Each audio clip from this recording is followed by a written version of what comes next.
and welcome back to my channel. Now today's recipe is a delicious snack. You can serve it as a main, but we usually serve it as a kind of a snack starter, whatever you want to call it. So I'm making a crispy, packed with flavor papdi chaat. It is really simple to make. The only thing that takes a little bit of time and effort are the papdis. A lot of people actually buy papdis ready-made from the shops. I personally prefer the ones that I make at home because they have so much more flavor. They're just so much better taste-wise, so much better. So let's get cooking. Before that, don't forget to subscribe, hit the bell button. Let's do this. I promise you guys will love it. And if you are feeling lazy, you can buy ready papdi. Nobody's going to judge you. So, an honest confession, I actually made the papdis yesterday because, I had a bit of time. So I thought I'm just going to make the papdis and then make the chaat fresh. The thing is that you can prepare all the elements beforehand, put them in the fridge, papdi in the box, and you put the chaat together exactly when you're about to eat it. And that is the key. You can't put it together beforehand. So yeah, let me show you how I made my papdis. I'm going to start the dough with 300 grams of plain flour. Now, I'll just remind you that you can just halve the recipe. So if you want to make half the quantity, this is too much, then just go for 150 grams flour. But yeah, 300 grams of plain flour or maida or all-purpose, whatever you call it, where you are, that goes in. Now I'm going to add the flavor to this. So a teaspoon salt, teaspoon chili powder, teaspoon of onion seeds, teaspoon of sesame seeds. Give it this a real good mix, and then I've just got some tap water. Nothing warm or nothing, just plain tap water. Before I add the water, I need to add some kind of fat to this, so I'm just going to use some oil. Now this is really quite key to the recipe. So 3 tablespoons of oil. Now you can use peanut, you could use a little bit of olive, you could use ghee or just sunflower oil, and then I'll give it a mix. And now we slowly add the water.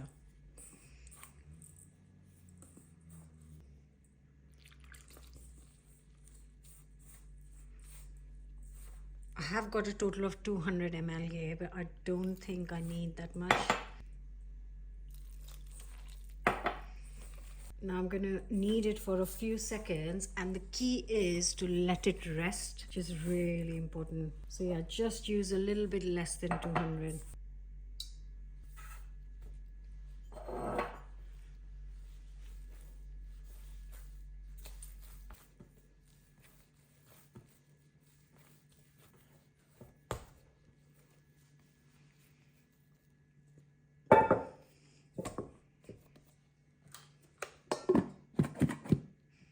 There is the dough that has been resting for an hour now, which is, like I said, key, nice and soft. Now you can roll this on a bit of oil, but I am going to just use some flour and roll it out.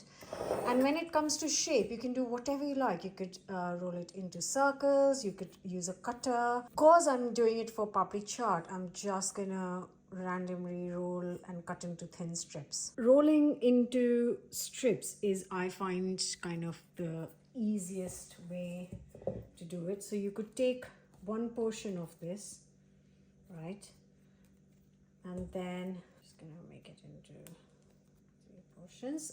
Roll one portion and then just cut it into thin strips.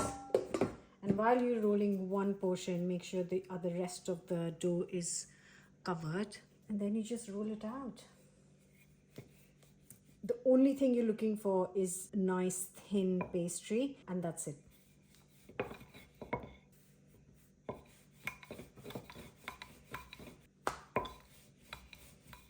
This is too thick. Okay, that is how thin you want it, like a few millimeters. That's it. I'm gonna get a knife, really nice sharp knife, and because it's for papdi chaat, I'm just gonna randomly cut into thin strips. But like I said, you could use a cutter and cut into circles. But before I do that, I need to just make sure use a knife or a fork. And the only reason for doing this is so that the pastry doesn't puff up when you're frying it.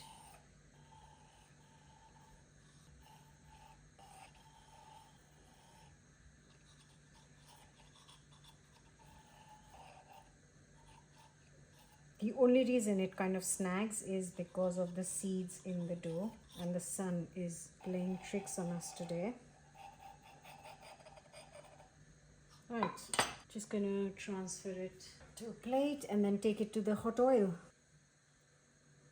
So while I was rolling the pastry, I have got some sunflower oil for deep frying. You could use any oil you generally use for deep frying. So olive oil, peanut, rapeseed. This is what I normally use. I'm gonna get it nice and hot. The way to check if the oil is hot enough is just take a piece of dough. And that is looking good to me. So in goes all the pastry.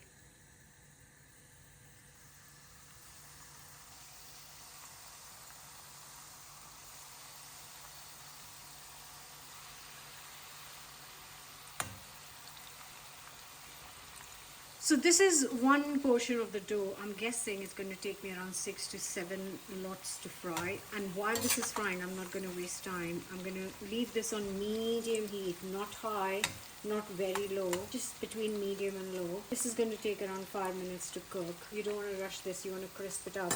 And while this is frying, I am going to roll out the second batch. So you can see they have become beautifully golden, like caramel, kind of caramel sauce color. So get these out. I can tell you that this is going to be crispy. My second lot is ready and rolled out, and I'm going to get it frying off straight away.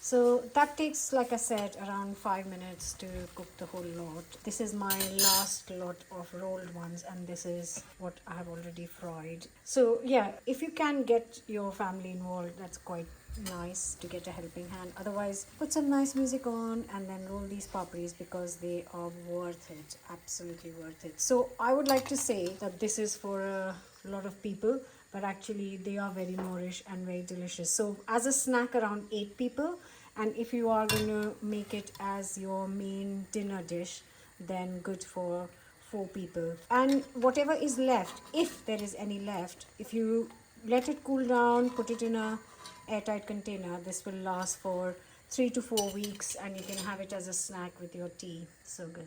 So now for the potatoes part, I'm gonna get 5 potatoes, peel them, chop them, and boil them until soft.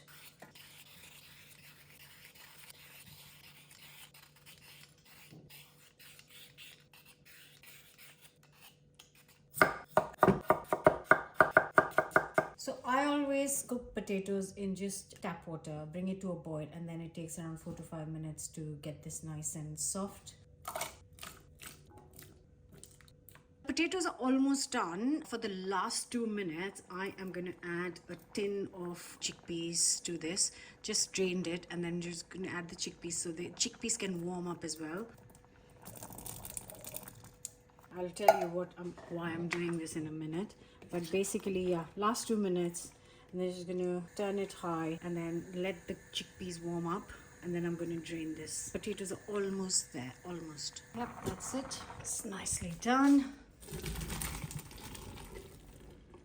Now you can cook with it straight away. I am not cooking it with it right now. I'm just gonna dinner time yet, so I'm just gonna let it. I don't have to let it cool down, is what I'm trying to say. So yeah, I will show you what to do with it next. And once they cool down completely, I put them in a box with a lid, obviously. And I know that, so the box was full till the top when I made them yesterday, but everyone, my kids and my husband, who were passing the kitchen, just picked up one because they are so moorish. They last in a box, covered, sealed in the cupboard, usually 3 to 4 weeks. Not in our house, it's just a matter of days. And if I'm making papdi chaat, it'll be gone in one lot. So yeah, so now that the papdis are ready in the box, I'm gonna make the other elements for it. So let's do it. So I have got some fresh coriander leaves, and I'm just roughly chopping it up because I'm just going to give it a good wash before I make this gorgeous chutney. And with the coriander, I am going to add some mint leaves. Now with the coriander, you use the stalks and the leaves, everything, whereas with the mint, you only use the leaves. You don't want the stalk. They're really hard to be eaten in this, so just break the leaves. So I've got 30 grams of coriander leaves, and then I am going to add half of that, so 50 grams of mint leaves. Also, you need some heat, definitely need some heat. So I am going to add let's do 3 green chilies. Now I am just going to give it a quick wash.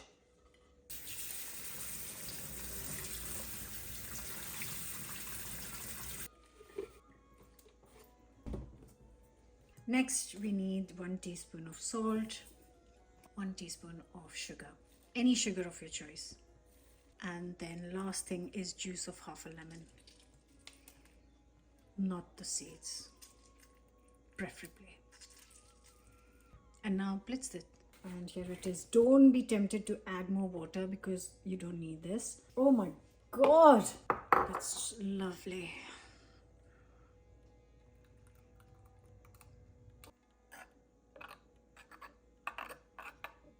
That's the one chutney ready. And then I peeled some pomegranate seeds yesterday. And I have just finely chopped 1 red onion. And here I have got some tamarind date chutney, which I always have a jar in the fridge. When it's made, it's quite thick. And what you do is basically when you want to use it, you just add a bit of water. So that should be enough for us. And I'm just going to add a little bit of water to this. Literally a touch, so that it's kind of drizzable. That's not even a word, guys, seriously.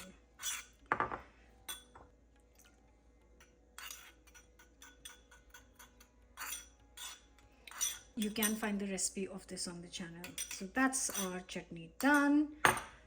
Next, here I've got 200 grams of thick Greek yogurt. You can use natural yogurt. This is all I have here at home. It's 200 grams, which will be enough for this amount of chaat for 4 people. And then you just add a bit of water and loosen it out. Again, this needs to be drizzable. It can be a new word. Now, at this stage, a lot of people don't add anything to the yogurt, but I like to add just a little pinch of salt. So it just has a base seasoning. And then of course I'm going to season it on top in a minute. Right, let's get the potatoes out. Right guys, so everything's almost ready. I've got a little bit of the potato chickpeas here, not all of it. The rest is there. I'm just adding literally a pinch of salt. Again, you don't have to salt it because we are going to sprinkle on the finished goods. But I just prefer to salt a little bit of the base. Okay, all of it is ready.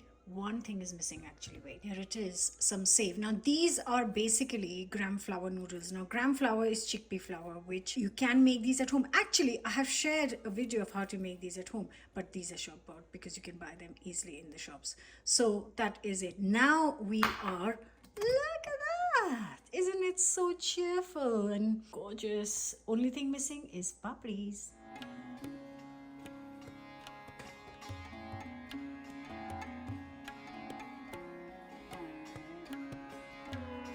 Right, here we go guys, time to assemble. So first up, can you hear it?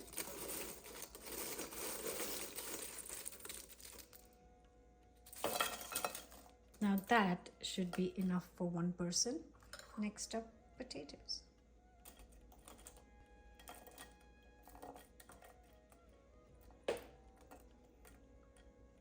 You don't want too much.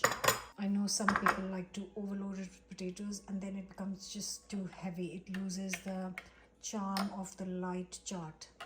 Next up, yogurt.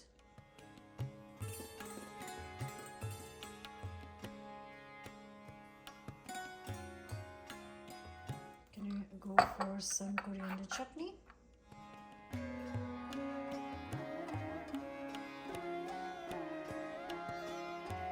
Now tamarind chutney.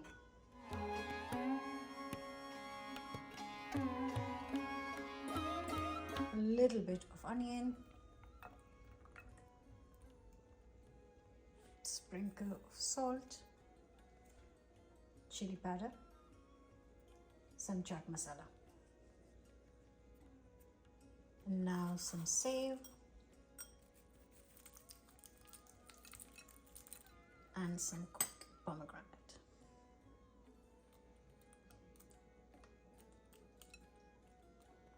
And here is the stunning papdi chaat ready. So if you've got all the elements ready, this comes together in minutes. You just have to have the little parts of it ready.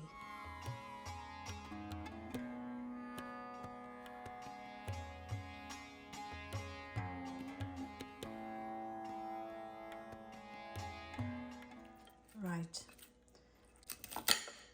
Crispy, crunchy. This is the reason we don't make it beforehand, because the papdi goes soggy, and you make it just before serving. The sun is shining. I don't want to hear any complaints about the glare in the video, because do you know that in UK it has been a record no sun number of days? So now this week it's supposed to be sunny every day, and I for one am not complaining. I'm going in, guys. This is one of my favorite things to eat, and when I land in India, one of the first things to eat is chaat. Whether it's samosa chaat, pani puri, I don't care. Crunch, hit of flavors, tamarind, coriander, the save, the red onions, everything plays its role in the making of this insanely delicious dish. Guys, please try this and please let me know your thoughts. I look forward to reading your comments. Don't forget to subscribe. I'll see you soon. Bye.